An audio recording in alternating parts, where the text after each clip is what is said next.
Hello everyone, this is Zifeng, Learns to Make. So 2 videos ago I was using the airbrush booth to airbrush the ukulele. So this is my spraying booth and these are all the paints that I use for airbrush.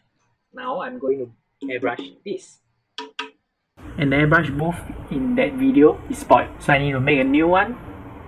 And this is the new one.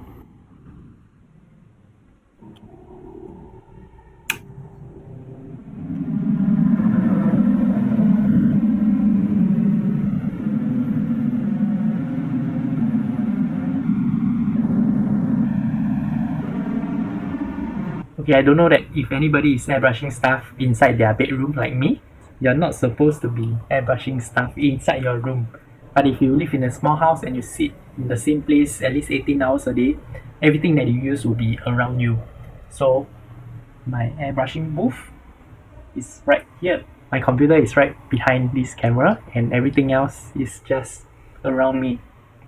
So if you need a very strong airbrushing booth like me, you can also build one for yourself. And this video, I'm going to show you how to make it. Let's get on to it. So this is the acrylic that I ordered from China. And this is my table after I removed the old airbrush booth. So it's super messy because there's a lot of paint lying around. And then this is the new acrylic that I have ordered for the new airbrushing booth. And this is how my window will look like in the night. So it's quite amazing, isn't it?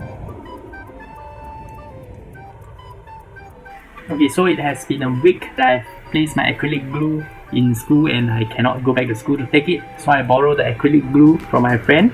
Then now I'm going to open these. These are the pieces that are required to make the spraying booth. So you must be thinking that why don't I buy a spraying booth instead? It will cost around the same price, but there's a specific dimensions that I want. And also this is much better quality than the one that you can buy. The ventilation fan that I bought is supposed to be for a small room, so the drawing power of it will be very high. Then that's what I'm going for. The spraying booth that I'm going to build, there'll be a shelf beside it so that I can put all my paints beside the spraying booth. So it will be nice, I guess. I'll put all the component list and the size on the screen now, so you can see that what size I'm using. So, then there's also a small pieces for the shelf. This is the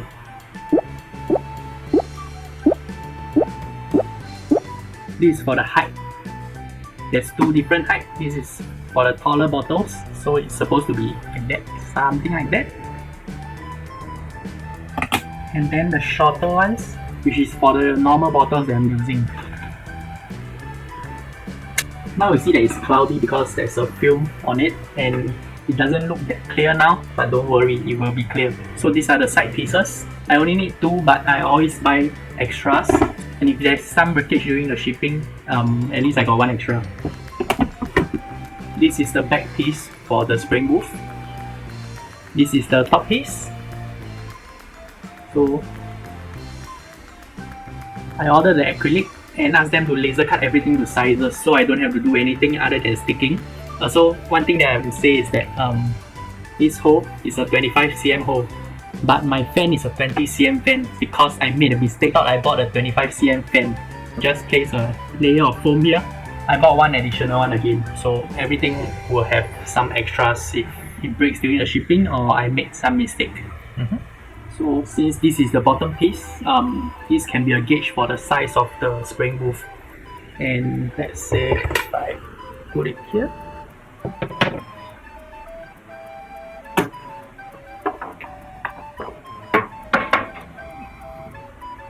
So yep, I should clear the paint off now. Give me a second.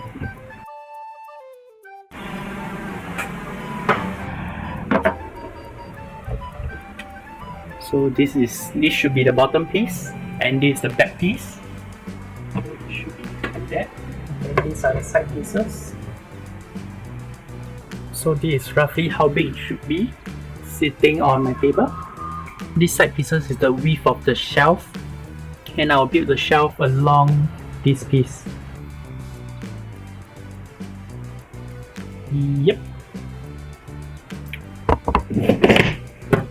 Okay, so the thing now is that I don't have a 90-degree reference. So that will be a very big problem because my angle for the spraying booth won't be exactly 90 degrees. But that will be alright.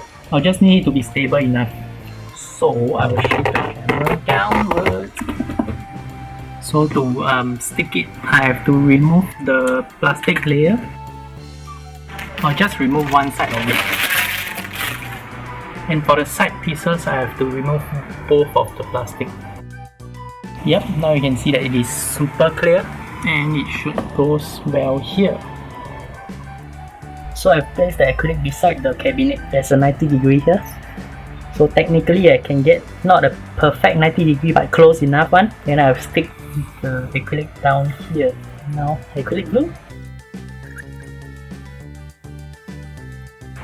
And now we wait. So it's the same here, 90°. I decided to do L shape for both bottom piece and the top piece so that it will fit nicely later. Okay, so after around 2 hours, I'm going to stick this piece on here to make a box.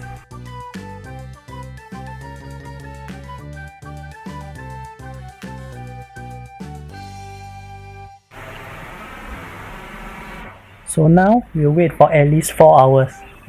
See you later. Okay, so after 4 hours, this is done. So now I need to stick the back.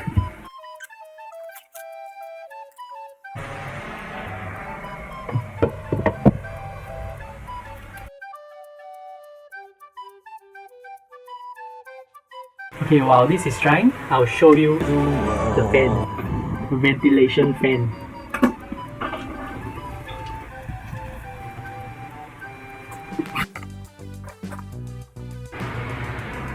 Konoban Gumia Grand no sponsor no. This is not sponsored.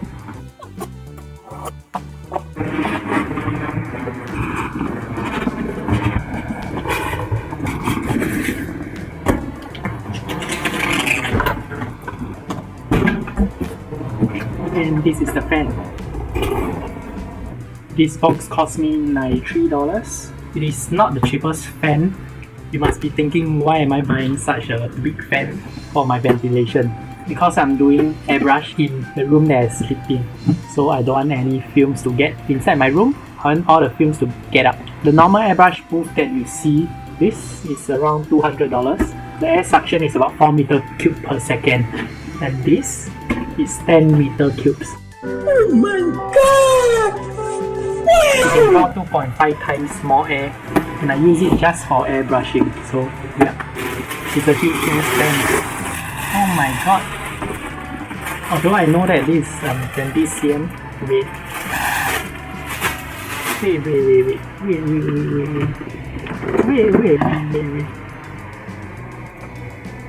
Wait. This is a 20 cm fan. You must be thinking, why am I buying such a big ventilation fan for a tiny booth? Now I wonder it too. I should have bought the smallest one instead of this. I didn't expect it to be this big.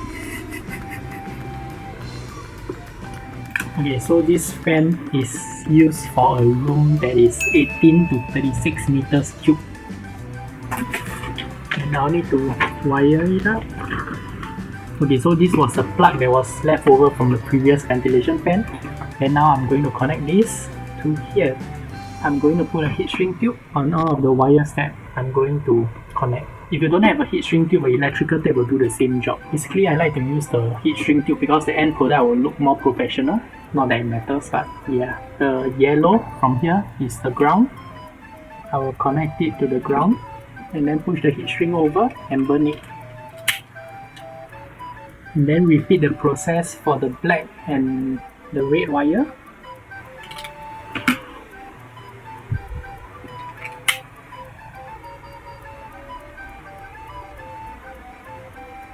So this is properly connected. The yellow and green wire to the yellow wire, the black to the red, and the blue to the blue. So now I can try it out to see if it works. I don't think that it will short circuit, so let's try it out.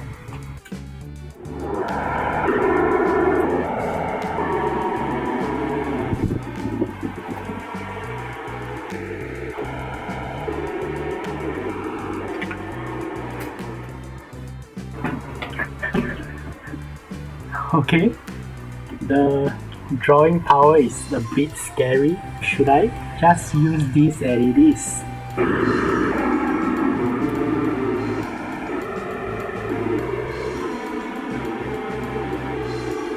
Yep, it's super powerful. Okay, I'll wait for this to fully dry. Then I'll attach this on top of it to see how it looks like. Probably tomorrow morning. Okay, now this is fully dried.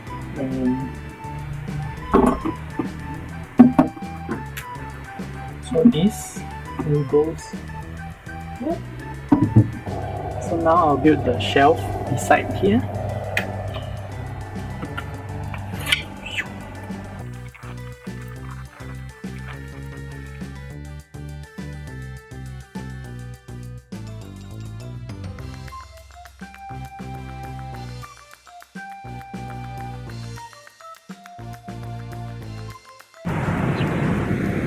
Okay,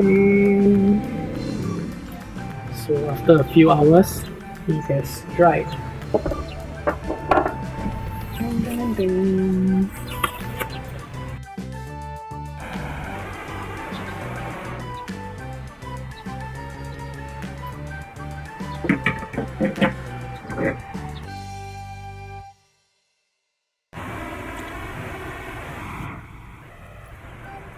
Not bad, not bad.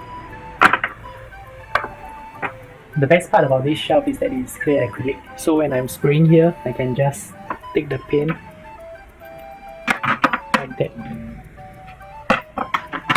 Okay, so now there's the other problem is that the hole is 25 cm hole, but my ventilation fan is a 20 cm ventilation fan. So there's a gap 2.5 cm per side. So I need to find a way to attach these two together.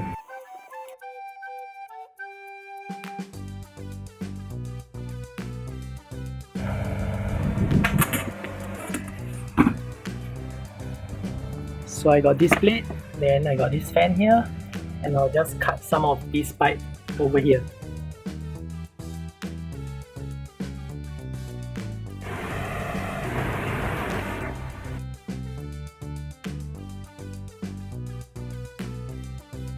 This will be just a temporary solution. I'll order another piece of acrylic that is cut to size so that it will look much nicer.